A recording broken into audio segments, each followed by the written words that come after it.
Oi pessoal, tudo bem? Meu nome é Danúbia, sou professora de Biologia e a gente vai dar continuidade aqui às nossas aulas de Zoologia, falando sobre o filo Plateuminthus, tá?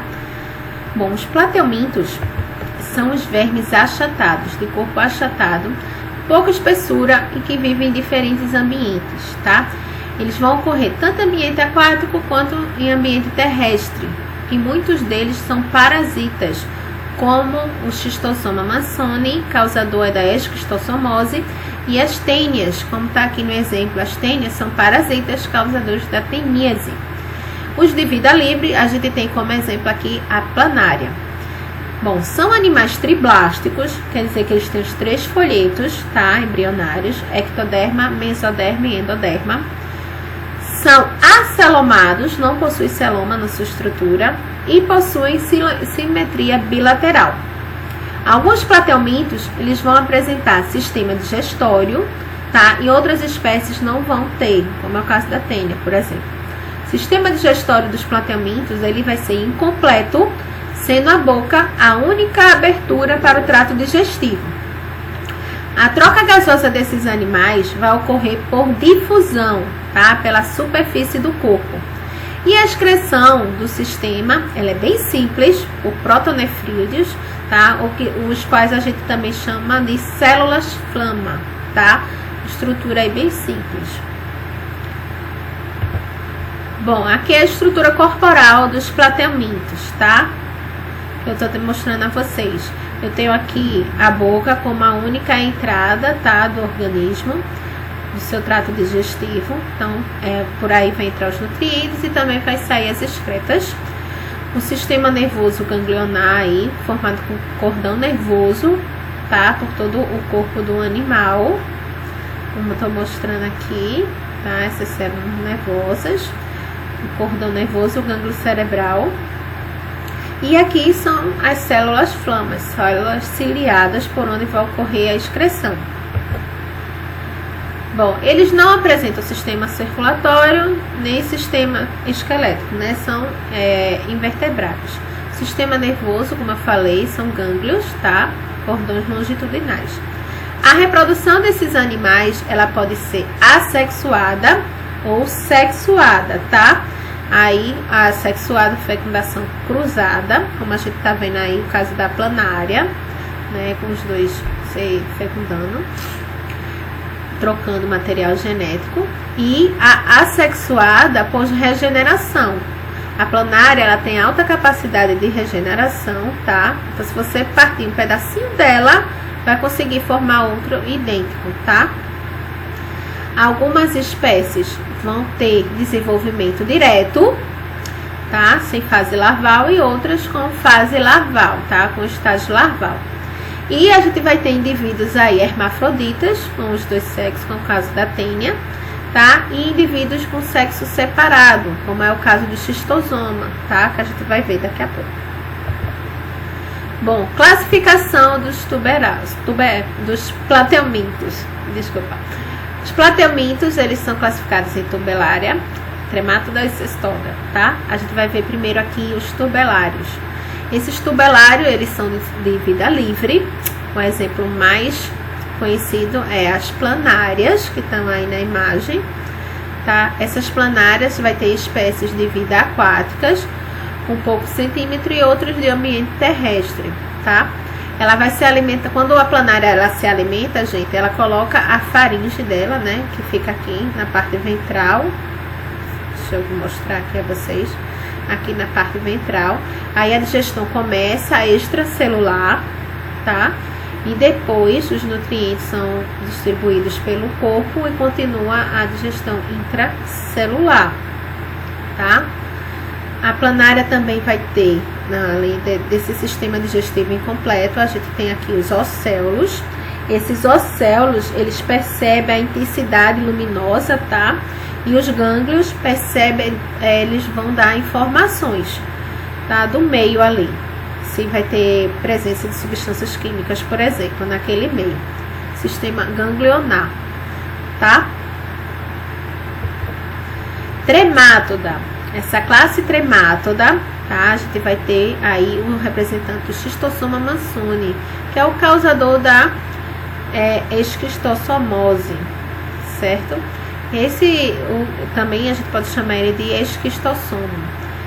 Então, é o parasita causador da esquistossomose ou barriga d'água, tá? Ele é dioico, quer dizer que ele tem o sexo separado. A gente vai ter a fêmea e o macho, apresentando dimorfismo sexual, quer dizer que você consegue distinguir bem a fêmea, tá, do macho. O macho, gente, ele apresenta, certo, um canal. Esse canal a gente chama de canal ginecóforo. Esse canal é por onde a fêmea vai entrar dentro do macho, vai ficar lá alojada, tá, no período da reprodução, tá, da cópula, do acasalamento. Aí eles vão se reproduzir aí com a fêmea alojada nesse local. E esse xistosoma, a curiosidade é que ele vive em média, em média 5 anos, assim, no sistema imunológico, tá?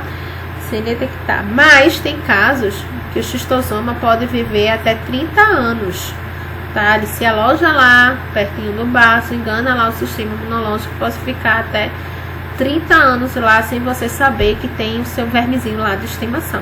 Brincadeira, tá, gente? Ninguém quer ter isso de estimação. Enfim, aí só depois que você vai detectar, né, que tem a presença do verme.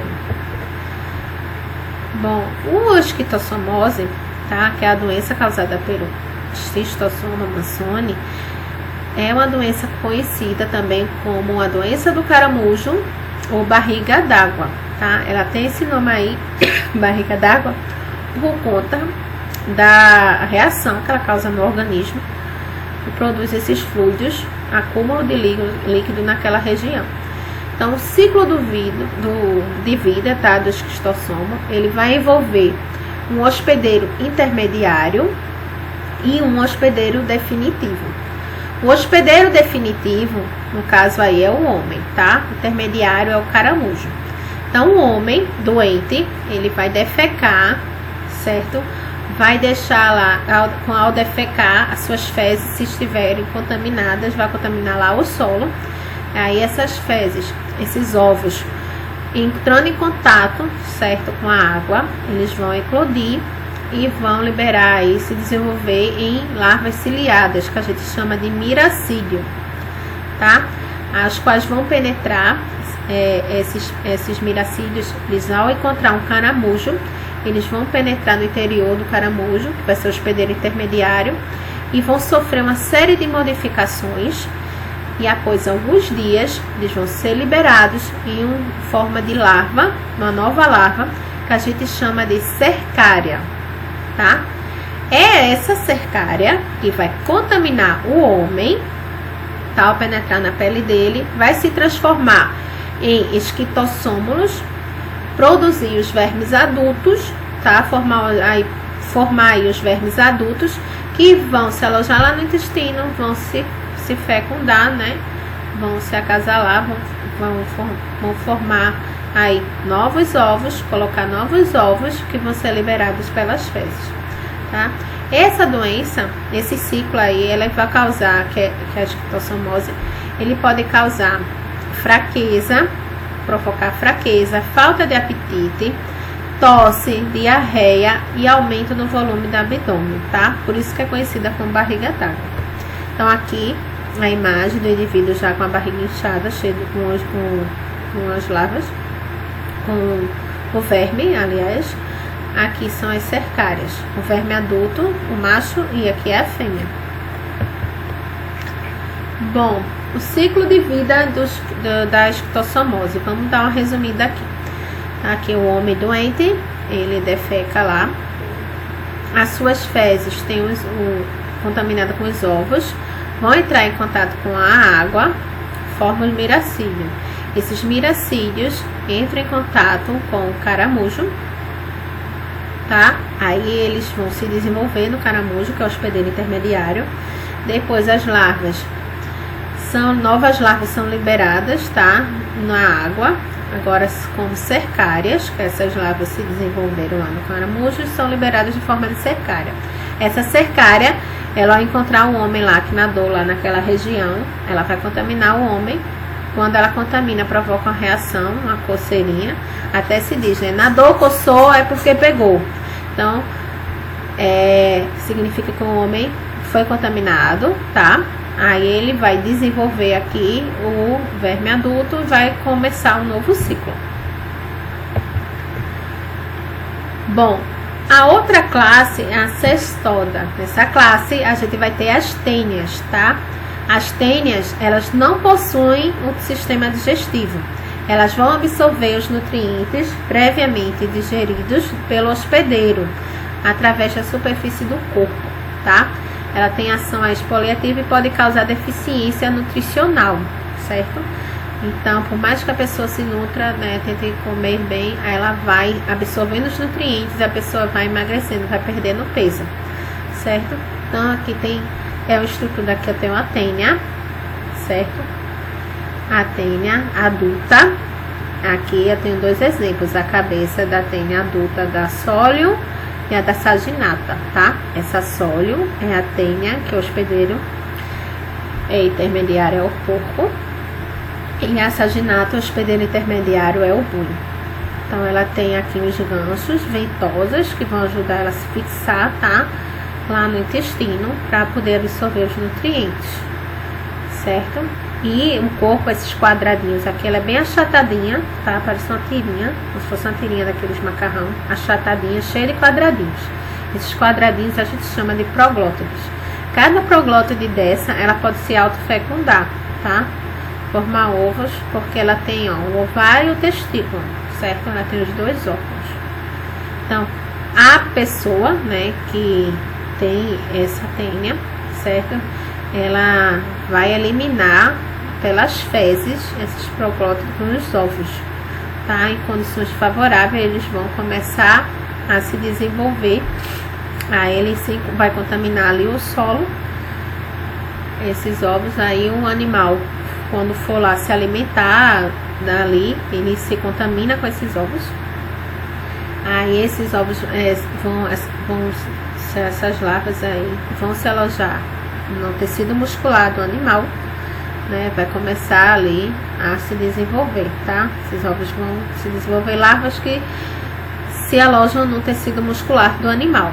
Aí o homem, quando for comer, né, se alimentar desse animal, carne mal passada ou cozida, que tiver essas larvas, que a gente chama até de canjiquinha, porque fica uma estrutura lá com os ovos, tá? Aí, quando o homem se alimentar disso, né, dessas larvas, dos cistercercos, ele vai causar a doença no homem, ele vai ser o hospedeiro definitivo até formar a tênia adulta. Então, ela é causada pela tênia sólio e saginata, como eu falei, tá? Saginata no boi e sólio no porco, são ambos hospedeiros intermediários. O homem vai adquirir ao se alimentar, né, da larva do cistercerco, que vai estar alojada lá na carne, né, no tecido muscular desses animais. Aí, ao se contaminar, essa larva se transforma-se na forma adulta, tá, no intestino delgado, se fixa lá com a ajuda daqueles cólex, que é isso aqui, tá? Ele se fixa e começa a se nutrir ali do indivíduo, tá? Aí o homem, depois ele começa a produção, a sua autofecundação lá, e o homem libera nas fezes essas proglótides com os segmentos lá do corpo da tênia, né? Que é um segmento, a partezinha lá da tênia, que vai ter esses ovos, tá? Aí vai contaminar lá o solo e assim vai o ciclo, certo? Aqui o homem é o hospedeiro, a tênia aqui é alojadinha no intestino, certo? Os cistercercos, ó, ficam aqui, que a gente chama de canjiquinha, porque tá alojada aqui na carne do indivíduo, tá? Carne mal cozida. Ciclo de vida aí, tanto da tênia saginata, como tá aqui na imagem, quanto da sólio, é bem parecido, tá? O homem contaminado vai defecar no solo com os ovos lá, coloca os ovos nas partes, né, da tênia. Esses ovos vão ficar aqui no solo, o animal se alimentar, esses ovos vão para o tecido muscular, se desenvolver em larvas, formas larvárias, que são esses cistercercos. Aí o homem, ao comer carne cozida ou mal passada, pode se contaminar disso aqui, aí que vai se desenvolver no indivíduo adulto, tá? E causar a doença. Bom, essa doença, ela também pode se agravar, tá? O homem pode ser, a gente viu aí como o homem como hospedeiro definitivo, já que as larvas cisticercos, eles se desenvolveram no porco e no boi. Mas o homem também pode se tornar ambos, tá? Hospedeiro intermediário também, tanto intermediário quanto definitivo. O que é que pode acontecer? O homem, ele pode se alimentar diretamente desse cisticerco, como no caso do porco e do boi. No caso aí, quem vai se alimentar desses ovos do cisticerco seria um homem, né? Com a falta de higiene lá na hora que ele fosse defecar, por exemplo, ele pode, com a mão suja, adquirir esses ovos, esses cisticercos, que vão se alojar lá no tecido muscular de alguns órgãos, né? Partes do corpo lá do homem, tá? Do indivíduo contaminado. Aí quando ele atingir, né, vai cometer diferentes partes do corpo, formando essa forma larval aqui, o cisticerco. Aí esse cisticerco, ele vai começar a se desenvolver no coração, ou, sei lá, vai sendo encaminhado pela corrente sanguínea e se desenvolver em outros órgãos. Se ele chegar no cérebro, que é a forma mais grave, a gente chama de neurocisticercose, é a forma mais fatal, tá? Da teníase, tá? No caso aí, ela é quando o homem passa a ser hospedeiro intermediário, o cisticerco se desenvolve, tá? Lá no cérebro, neurocisticercose. É a fase mais fatal. Então, a teníase, gente, ela pode provocar sintomas como dor abdominal, náuseas, vômitos, enquanto a cisticercose, ela pode ser assintomática, o indivíduo nem vai perceber, e quando perceber, ela já tá lá, destruiu parte do órgão que afetou, principalmente o cérebro. Aí causa convulsões e vai depender do local onde a larva vai se instalar, tá? Então, a teníase, ela pode ser tratada mais facilmente, tá? Como tanto a teníase quanto o xistosoma, que a gente falou lá, a esquistossomose, ela tem tratamento, a pessoa pode se curar facilmente. Agora tem as formas mais agravantes, no caso aí da teníase, é a cisticercose, que é quando ela se aloja em outras partes do órgão, inclusive e principalmente no cérebro, causando essa neurocisticercose, tá? Então, a gente falou aqui sobre os platelmintos, vimos que eles têm indivíduos parasitas, indivíduos de vida livre. Esses indivíduos parasitas são o xistosoma amazônico, causador da esquistossomose, em que o hospedeiro intermediário é o caramujo e o definitivo é o homem, tá? Também chama de barriga d'água ou doença do caramujo. E a teníase, a gente tem, a gente tem aí dois exemplos de tênia. A tênia sólio contamina o porco, o hospedeiro intermediário é o porco, que também pode causar cisticercose. E a tênia saginata, que é a tênia que o hospedeiro intermediário é o boi, tá? Prevenção aí, dessa aí, comer carne, né, bem cozida, tá? De boa procedência, tá? Bom, eu espero que vocês tenham entendido, tá, essa aula. Qualquer dúvida, deixa aí nos comentários ou entre aqui em contato comigo, tá bom? Até uma próxima aula, gente. Bons estudos. Tchau, tchau.